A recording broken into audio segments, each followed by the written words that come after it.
हूँ, मैंने अपना करियर का आगाज़ 2016 में किया। उससे थोड़ा सा पहले जो एफएससी के बाद छुट्टियाँ आती हैं, उसके अंदर मुझे मेरे भाई के बेसिकली फ्रेंड थे, उन्होंने मुझे यहाँ पर रीडायरेक्ट करवाया कि वहाँ पे जाके बैठा करो, कुछ थोड़ा बहुत आपको आइडिया होगा चीज़ों का। मैंने हालांकि इस फील्ड में नहीं आना था कंप्यूटर साइंस में, मेरा प्लान था कि मैं मैकेनिकल इंजीनियरिंग करूँ या सिविल इंजीनियरिंग करूँ, कोई इस तरह की फील्ड में जाऊँ। इंटरेस्ट भी मेरा वही था, एफएससी की भी थी। तो मैंने उसके दौरान थोड़ी बहुत एचटीएमएल सीखी, नोट पैड पर लिख के और ये वो बस हल्का फुल्के से पेजेस बनाए। तो उसके बाद यूनिवर्सिटी चले गए। यूनिवर्सिटी में ना चाहते हुए भी मैकेनिकल में नहीं आया, यूटी के अंदर नाम नहीं आया लेकिन मैकाट्रॉनिक्स में नाम आया, जिसमें मैंने जाना नहीं था। फिर अल्टीमेटली मैंने डिसीजन काफ़ी मशवरे से ही किया कि कंप्यूटर साइंस ज्वाइन कर लेते हैं, तो उसमें थोड़ा बहुत इंटरेस्ट भी है। वो करने के बाद मैंने फिर सेकंड सेमेस्टर तक यूनिवर्सिटी में मुझे कुछ समझ नहीं आया कि क्या चल रहा है क्या नहीं चल रहा। ठीक है, बिल्कुल छल होकर बैठता था मैं। तो सेकंड सेमेस्टर के बाद जो छुट्टियां होती हैं समर, उसके अंदर मैंने जो है ना शाहरुख टेक्नोलॉजीज़ को ज्वाइन किया था 2017 के अंदर।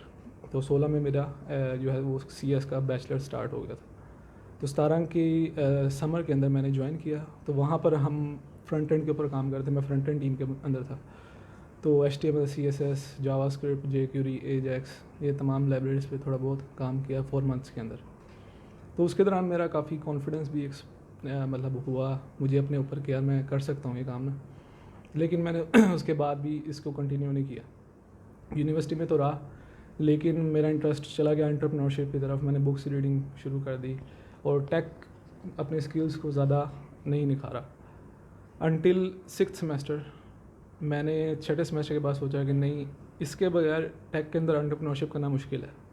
ठीक है, ये आपको स्किल्स बहुत ज़रूरी है कि आप खुद भी टेक सेवी बंदे हो। तो उसके लिए फिर मैंने क्या किया, मैंने अपने तई यूट्यूब सीरीज़ और ये वो सारी चीज़ें शुरू कर दी।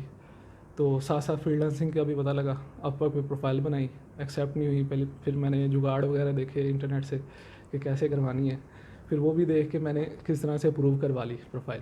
तो उसके बाद जो है मुझे फ़र्स्ट प्रोजेक्ट मिला, जो कि डील हुई थी उससे $1000 की। तो फर्स्ट प्रोजेक्ट ही बहुत ट्रिकी और बहुत ही टफ़ था, यानी कि अगर मैं आज भी सोचूं तो मेरे लिए आज भी वो टफ़ है। तो मैं डिटेल्स नहीं बताता, उसकी काफ़ी टाइम हो जाएगा। बहरहाल वो सक्सेसफुली किया।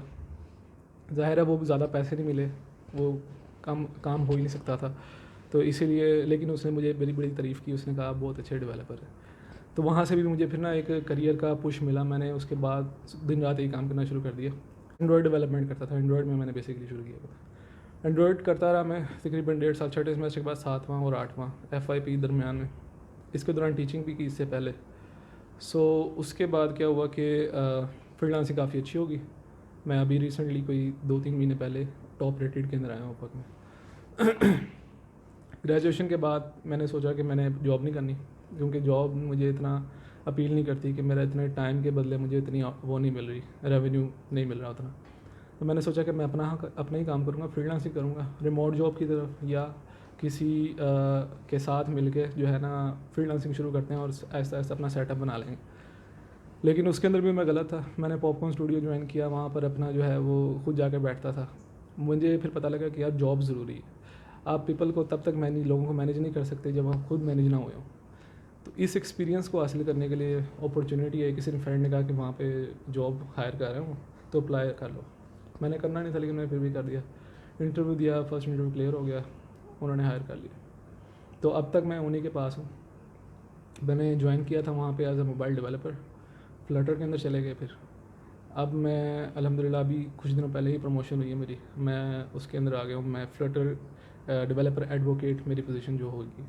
अब डेवलपर एडवोकेट का अब मेरे नहीं ख्याल यहाँ पे ज़्यादातर लोगों को पता होगा, क्योंकि जो कंप्यूटर साइंस करके निकलता है उसको ये होता है कि या तो सॉफ्टवेयर इंजीनियर होता है या एक CEO होता है या ये होता है।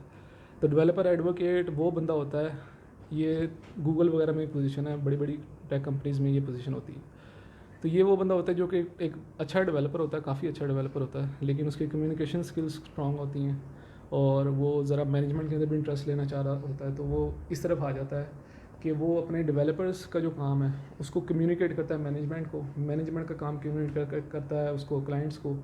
और ये सारी जो मिडल मैन होता है ना, कई दफ़ा बैठ के वो कोड भी लिखता है, वो आर्किटेक्चर्स को स्टडी करता है, पैटर्न्स को, नए नए तरीक़ों को। तो ये डेवलपर एडवोकेट की पोजीशन होती है। तो मैं अल्हम्दुलिल्लाह इस पोजीशन में अब हूँ और अभी हायरिंग भी कर रहे हैं, यानी कि मेनली मैनेजमेंट के अंदर आ चुका हूँ मैं। तो ये मेरी जर्नी है छोटी सी।